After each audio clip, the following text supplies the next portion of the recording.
Itu adalah sebuah organisasi yang bergerak di bidang spiritual, entah itu dari segi hipnoterapi, entah itu dari segi ruqyah.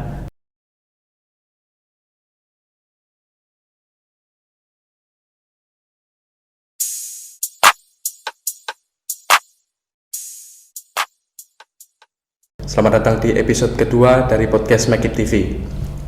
Bintang tamu kali ini merupakan seorang guru agama yang mengajar di SMK IKIP Surabaya. Beliau adalah lulusan Universitas Islam Negeri Sunan Ampel, Surabaya. Beliau juga dikenal sebagai praktisi spiritual mind dan juga praktisi ruqyah 4 dimensi. Langsung aja, ini tamu kita, Bapak Abdul Latif. Assalamualaikum, Pak. Waalaikumsalam. Sekarang bisa dikenalkan dulu di penonton. Oke, perkenalan ya. Nama saya Abdul Latif Fathul Riza. Biasa orang-orang itu manggilnya Latif atau Pak Riza dan sebagainya. Nah, sibukan saya itu setiap harinya yang pertama mengajar di SMK IKIP Surabaya, bagian mata pelajaran pendidikan agama Islam dan budi pekerti. Yang kedua itu saya aktif di salah beberapa organisasi spiritual kayak Spiritual Minds, kayak Ruqyah 4 Dimensi. Intinya pesan saya sih yang jelas, apapun pekerjaannya, apapun kegiatannya, yang penting bisa bermanfaat bagi orang lain. Itu seperti itu. Oke. Bapak ngajar pendidikan agama Islam di SMK IKIP, tepatnya di kelas mana? Oh, kalau untuk tahun ini saya mendapatkan amanah di kelas 10 itu 10 BDP 1 dan 2, dan kelas 11 itu semuanya MM dan BDP. Kalau yang lainnya itu ada guru pendidikan pendidikan agama Islam yang lainnya ada. Kalau kelas 12 itu ada senior saya Pak Umar gitu. Oke. Untuk tadi spiritual mind ya, Pak ya? Itu bisa dijabarkan nggak, itu kira-kira organisasi atau komunitas? Itu adalah sebuah organisasi yang bergerak di bidang spiritual, entah itu dari segi hipnoterapi, entah itu dari segi ruqyah, entah itu dari segi banyak hal tentang terapi-terapi juga itu ada, kayak terapi jari petir, totok telur dan sebagainya, itu ada di situ. Banyak, intinya kalau membahas tentang Spiritual Minds itu nggak ada habisnya. Hampir semuanya itu ilmu terapi yang di situ tuh ada, dan juga ilmu hipnoterapinya juga ada di situ. Bagaimana kita bisa kayak orang-orang yang dulu itu loh, yang kayak kita pada saat mau ujian terus bayangkan ada ibumu di rumah sudah meninggal dan sebagainya, itu adalah bagian dari hipnoterapi.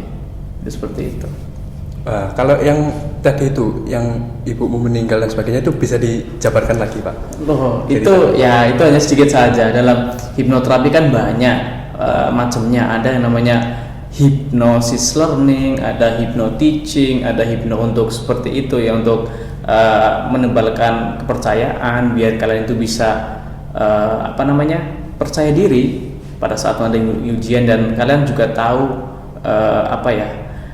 kalian tahu bahwasanya kalian itu punya salah. Nah, kita giring mereka ke alam bawah sadar. Makanya kan kadang ada yang anak yang menangis, kadang ada yang mungkin ada yang kesurupan gitu, mungkin ada yang banyak hal juga. Yang jelas penggiringan itu adalah ada ilmunya juga. Makanya kita giring dari langkahnya juga ada juga.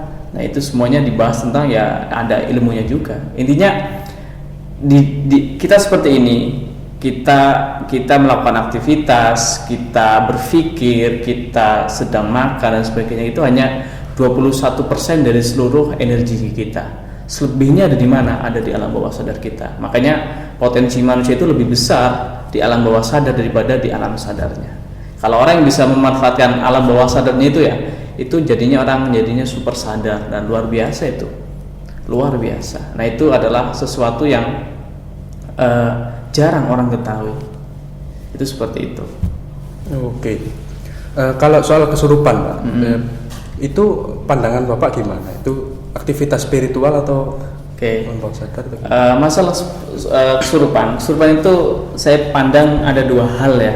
Yang pertama dari segi dari segi yang namanya agama, atau mungkin dari segi basic saya. Kalau dari segi agama memang ada kesurupan, karena kita diwajibkan untuk mempercayai sesuatu yang gaib. Salah satunya ya kita harus percaya bahwasanya ada mereka di sekitar kita, ada makhluk yang nggak kasat mata di sekitar kita, ada.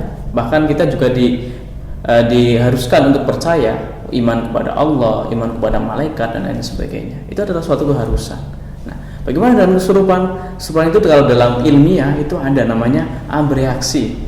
Abreaksi itu bagaimana seseorang itu butuh perhatian khusus.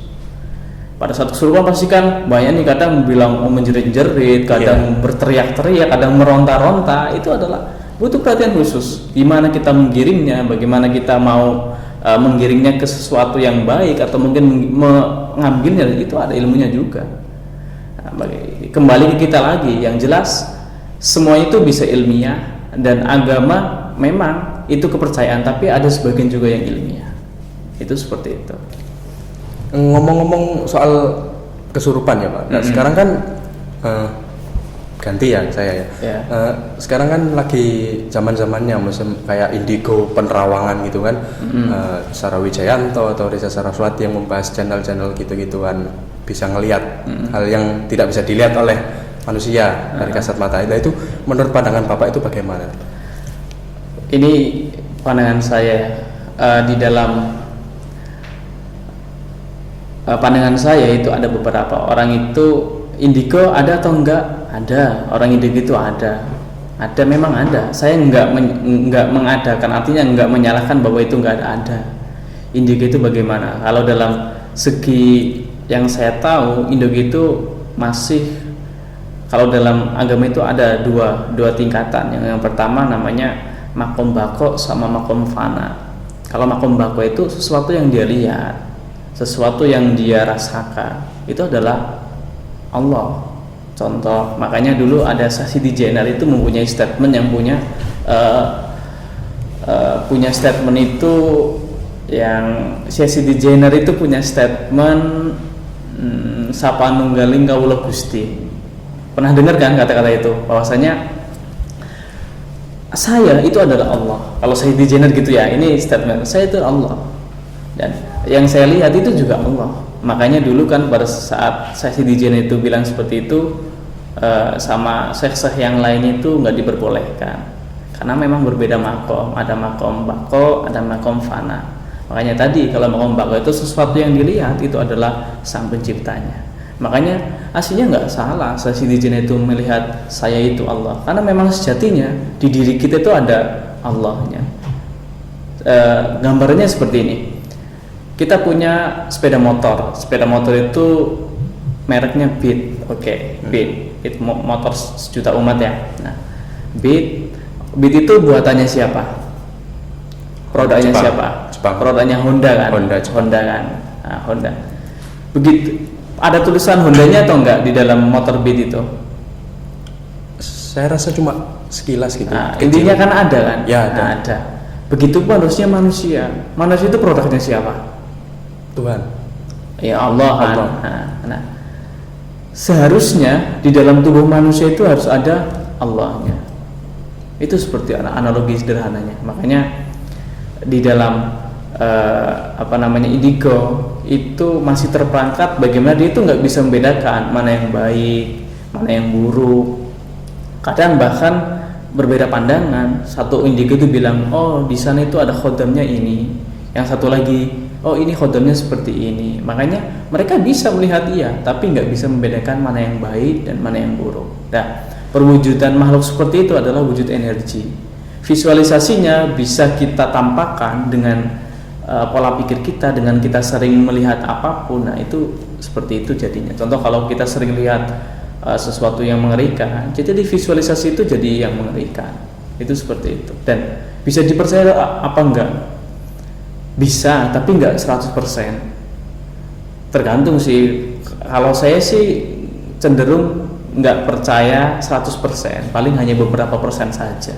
Selebihnya ya kita jangan mendahului kehendak lah. Semuanya udah diatur, semuanya udah ada jatah dan porsinya masing-masing. Kita tinggal usaha, kita tinggal yang namanya berusaha, bertawakal, berserah diri, ya udah seperti itu. Itu seperti itu.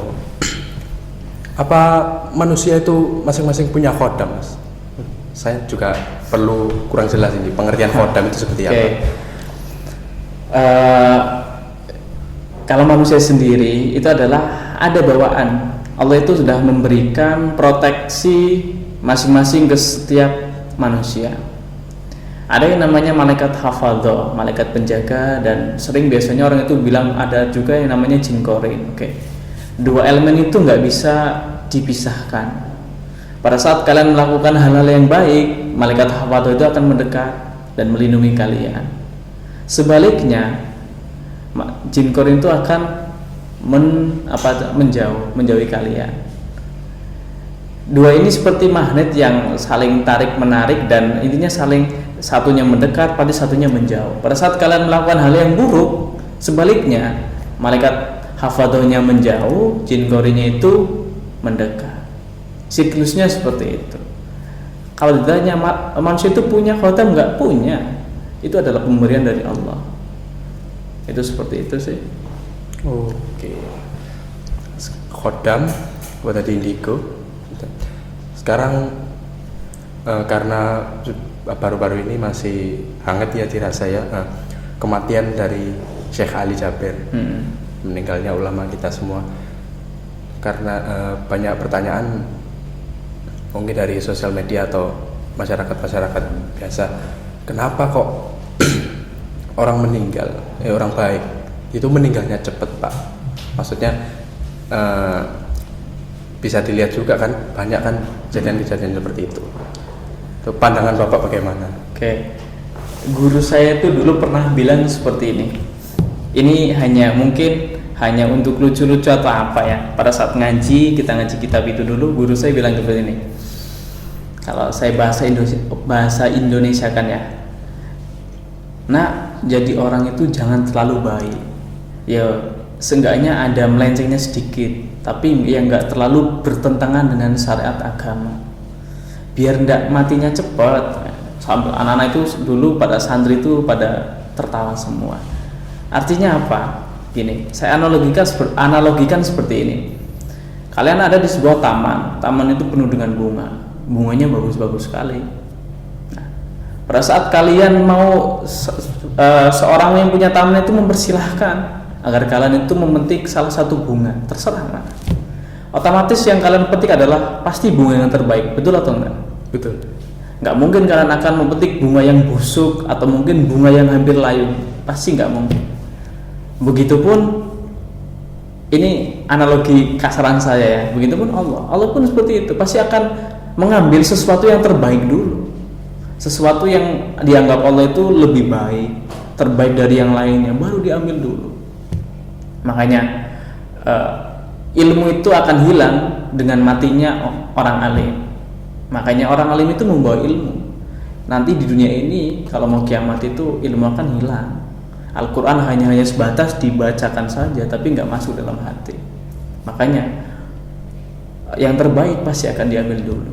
Terus yang biasanya kan juga ada fenomena kayak orang itu suka mabok-mabokan, suka mungkin main judi, suka mungkin main perempuan, tapi kok umurnya panjang. Iya. Ya kan, kadang ada kayak gitu. Bisa jadi Allah itu memberikan waktu untuk mereka itu biar bertaubat. Artinya taubat dulu biar nanti matinya bisa husnul khotimah, enggak su'ul khotimah. Itu seperti itu. Oke.